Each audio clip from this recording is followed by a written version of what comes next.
I'm recording this with a fancy camera, but all I'm using is a USB cable. That's it. No CamLink, no other interface apart from a USB cable. Want to know how I'm doing it?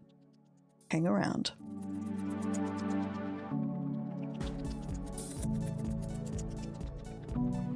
Hello, it's Icy. Yes, that's right. I would like to show you how you can use your Sony NXE camera.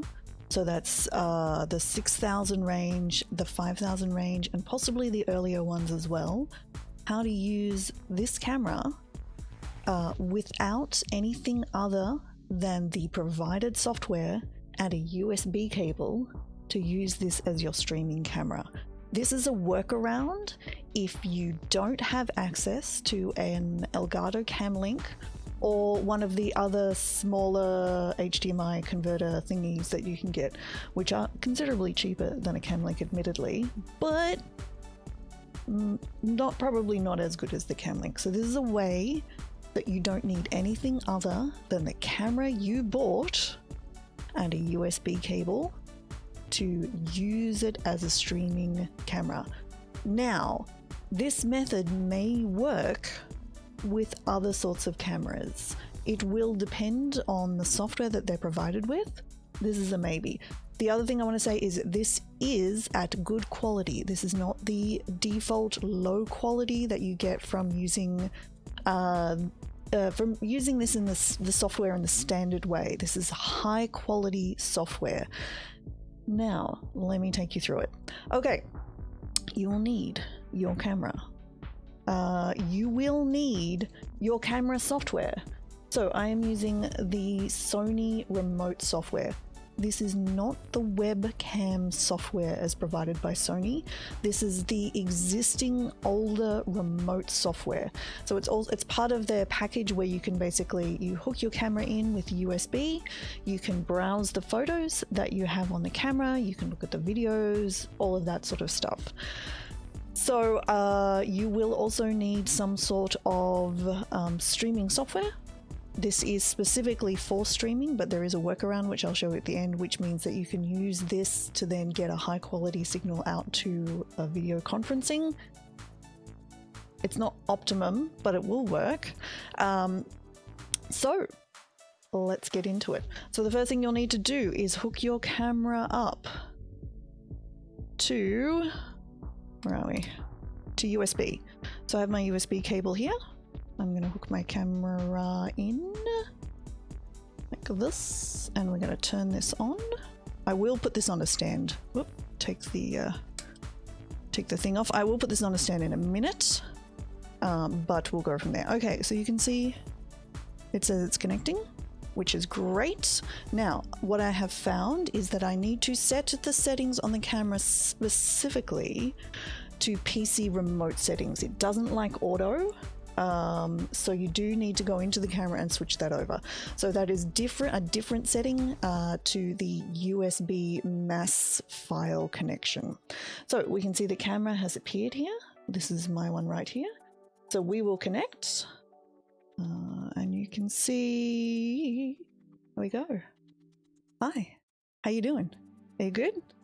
Yes? Okay, I'm going to come back in a second once the camera is on a stand. There we go. Camera is on a stand just behind my monitor and just next to the existing webcam. Now, obviously, I look red. I'm going to go through and set up a bunch of, once everything's set up, I'm going to muck around with some color settings and some other things, and that'll be the next part of this video. But right now, let's talk about what we can see here. Now, these dropping in and out of autofocus because it's autofocusing on my eyes, and I am looking away from the camera fairly often. So if I keep looking over at the camera, it will actually stay in autofocus really nicely. You can actually change that on this camera. I can just set it to manual focus if I wanted, and then just like aim it. Yeah, but we'll see how it goes. So now you'll note that the camera quality, the image quality is good, but not perfect. So we're gonna look at the way we actually get it to really, really good. Let's just make it a little bigger so you can actually see it. we go. There we go. So you can actually use this software to go through and set a bunch of settings. So, but we know I've already set that up. So what I'm going to do is hit record. So what you'll notice now is that it's actually gone a lot crisper. It's gone very nice. It's gone nice and high quality. And this is what we're after. So, but as I'm talking, what you'll also see is that there is a delay on this Icy compared to this Icy. So that's something we need to take into account as well after we do a few things. So the first thing that we need to do, now that we have a nice high quality screen, is we need to capture this screen. Now, you are recording off the camera as well. However, what happens is it seems to, so you need, it doesn't really seem to, I've run this for several hours, like 2, 3, 4 hours at a time. I had a 32 meg card in the camera. It wasn't full. It did record to the camera in several chunks. Let me look at this one. It's very confusing having two screens. But it seems to continue to record as long as it can. Like I definitely got like 3 hours recorded in here just as a test. So, and it worked really well the whole time. So, all right. So what I'm going to do is I'm going to bring OBS over into the window now. I pop it down there. That should, where are we going to go? Here. All right, there we go. It's going to get very confusing as we have multiple things.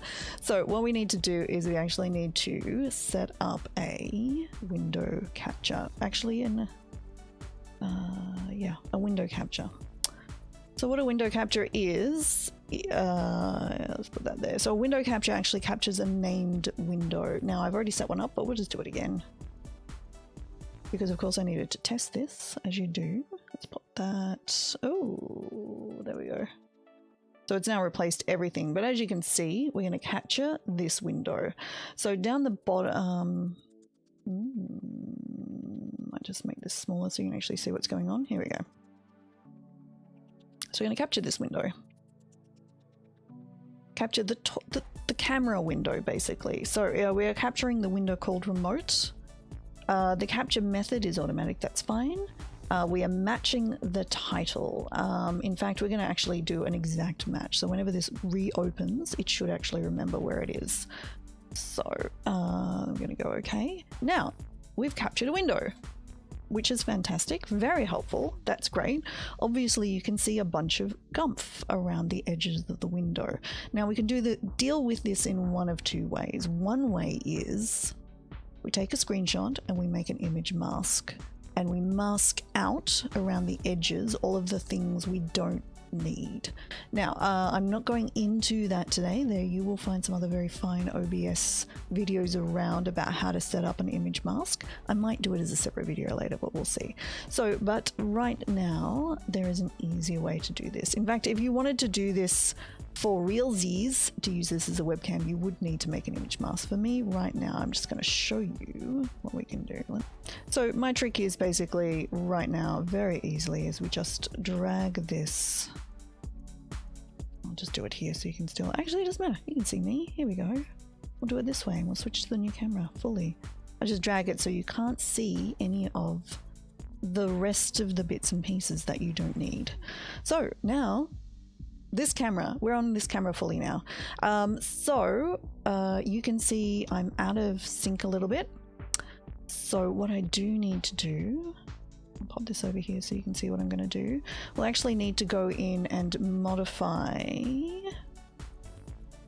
oh, I'll grab that one, modify the audio settings. So we go into the gear and go down into advanced audio properties. And then we have down here, this window. So what we need to do is we need to muck around with the audio delay. So I know from experience that if I set the audio delay to about 425, that should be correct. I'm not sure. I might need to stop and restart streaming for this to take effect, or recording. So let's do that. Okay, back again. Now let's have a look. Looks like it's still out of sync.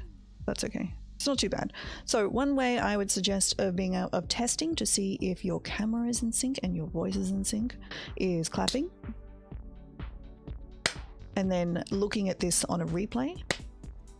And then just working out the delay between when your hands actually touch and the noise. And then you can actually work out how many milliseconds that is and then program that into the delay. So I think it looks okay right now. It's not too bad. We'll see how we go. I'll have to look at it on the playback. So now, as you can see, this camera, my goodness, we're on a full screen, capturing full high quality camera. It looks great, almost, right? So what I'm gonna do is I'm gonna move me out of the way again so you can see what I do next. So what I wanna do is I wanna set a filter on the new window that I've actually captured. Now, let's just move that over there. So the new window that I've captured, even though it is not a video camera, I can actually do whatever I like to this. I can't pick which camera I'm looking at. So you can do this additionally on such things as game screens. You can basically set a video, an image filter on anything in OBS, which is wonderful. So let's do this. What we're going to do first is we're going to apply some color correction. So this is basically gamma.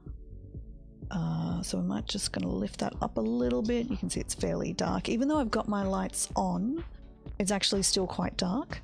I'm going to up the contrast a wee bit just to counteract the sort of grayness of upping the gamma. And then I'm also going to up the brightness a little bit as well. So I probably won't go quite as high as I'm going on the actual webcam. We'll see how we go. Nope, we need a little more contrast, don't we? So it doesn't look too grey. There we go, that's better. And maybe a little more contrast. There we go, that's not bad, right? That's okay, I don't mind that. That's pretty good. There is a point at which I can go, which I would need to spend a while looking, so I can actually basically get rid of all of the red and look like I'm not wearing makeup at all, which is, I'm not, apart from lipstick and eyebrows. This is what we're aiming for. Okay, so you can see the difference. There we go. You can see the difference between the original and now the new one. So the other thing I need to do, of course, as you can tell, is I've forgotten to flip this as well. So let's just flip it. Let's just flip it horizontal. Got too many windows. So we go to transform, and we want to flip horizontal. And then when we pop this back in, as you can see, we're the right way around, or I'm the right way around. Well, mirrored, which is the way I like it. Now, the other thing we need to do is set a LUT, so a lookup table. So these are the sorts of things that you can add on cameras or post-editing. That means you can basically, you can set a film effect onto your stream, so whether it's just on your camera or if it's on anything. So what we'll do is we'll go in and we'll set up a LUT as well. So we'll go in and where are we up to? Apply LUT. Now I will have a link in the description of where you can download a bunch of lookup tables for image color correction. They are free. What I've done is I've set them up under OBS filters, and then I've given a subfolder and then just sort of broken it up a bit. There are some default ones that come with OBS. They're not great, so getting the proper film presets, which is the ones I'm using, has actually worked amazingly. Now there are, I don't know, like 50 or something in here, which is great. Now from experience, I like to, with this setup here, I think it was the AGFA. There we go. There, how's that? That's nice. That's nice. So the AGFA 400, you can also set how strong you want the LUT. So if I turn it off, it's not there, but if I drop it in, let's go about, I think about 70 seems to work quite nicely. Let me go close, and then if I now drag this back in over top of everything, there we go. This camera now It's nice, right? Looks good. Looks good. So I have a nice high quality camera. All I'm using is the provided software from Sony. I'm not using their web software. I'm just using their remote software, which allows you to remotely control the camera. It's plugged in with a USB 2 cable, and that's it. That's all I've got. So you can use this look here for addition. You can basically fake your OBS export like this bit as a webcam as well, that can then be piped out to other applications. So for example, Discord, Skype, Zoom, Google Meet, any of those other ones. You need an additional plugin to do this. There will be a link in the description to where you can get that plugin. But you can see here under Tools, Tools, and then let's do that again. Tools, and then Virtual Cam. So all you need to do is start it. So it's actually running right now. And then when you go into OBS or, when you go into Discord or another application, you'll see that there is a new webcam selectable option called OBS-webcam. Select that and you will be able to use it OBS output as a webcam. Now, something very important is it will just use what's on your OBS screen. So it won't just get the webcam or windowed portion of what OBS is putting out, it will get the whole thing. So if I use what you can see right now as a webcam, literally I would have multiple copies of me. So you will need to set up a scene if you want to do it this way, or just has the whole face. And then that can be outputted to OBS. So that way it's nice anyway, because it means you can apply LUTs and color correction, all sorts of stuff to your output, and then use that as the input for your Zoom meetings or any sort of other thing that you need to do where you want a high quality look. So downsides, you will need to set up a mask through OBS, so a filter mask, in order to cut off the extra bits around the outside of the camera, outside of the image, so that you can use this picture here just as your webcam in the corner and not have, all of the settings along the sides. That's not particularly hard, and yeah, as I said before, do Google for some OBS tutorials. I think this will probably work in other versions of OBS, such as Streamlabs OBS. I think this should be fine. As I said, I think as long as you can capture a high quality version of yourself in a window, this should work probably with any camera that has that functionality where you can actually have yourself on the screen in the background, capture it. Now, one thing, I can certainly have a game as well. So I can have basically, because we've captured the window, not the desktop, that means I can actually have this window running in the background and a game, and be playing the game and have OBS display both things. So that's not a problem as well. So downsides to this. Downsides are, as you can see, there is the delay. You have to take some time to tweak the delay between your voice, what you can see, and the link up of the actual, so you're not out of sync. I think this is now okay, but I'd have to actually go back and check, so it might still be a bit out of sync. It takes a little while, and it will take you a little while to set that up. It is worth doing. You should only need to really do it once, but it's very much worth doing. The other downside here is the CPU usage. This is currently using about 5% of my CPU constantly. This might be a problem for you. It will depend on your setup, but it's definitely CPU intensive to do this. It's not, it can be an issue that way. But I think that's really the only downsides. Oh, sorry, the other thing you might need to do is you might need to get a dummy battery.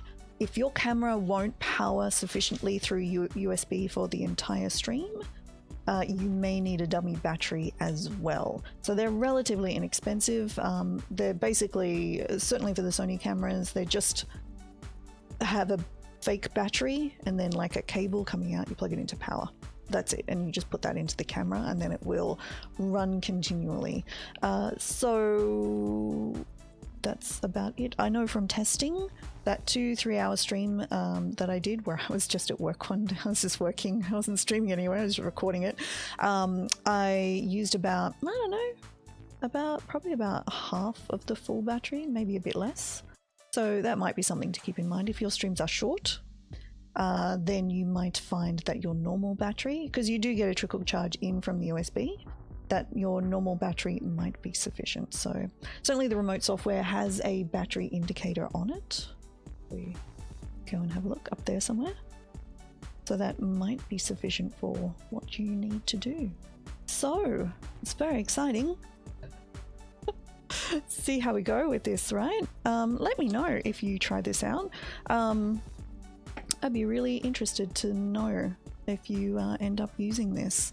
Does it work for you? If you work out that you can do this with other sorts of cameras and software, let me know in the comments. I would like to know if this works, if this method works for other people and other cameras. That would be really helpful. Is this a permanent replacement for like a CamLink? For me, no. I'm basically hanging on until I can. I'm going to use this, but I'm hanging on until I can get like a CamLink on sale or something. So I think that will the delay between the responses is a problem, and I think maybe ongoing the additional CPU impact might eventually be an issue as well. See how we go. But if you have a nice camera and you want to use it for streaming, but you're not able to get any of the additional bits and pieces that work, this might be a good workaround for you. Let me know. Thank you very much for watching. If you liked this video, please do give it a thumbs up, recommend it. If you found it helpful, that would be amazing. Come follow me over on twitch.tv/IcyYIC, where I stream 4 days a week, and I would love to see you there. Thank you very much for watching, and I will talk to you next time. Bye.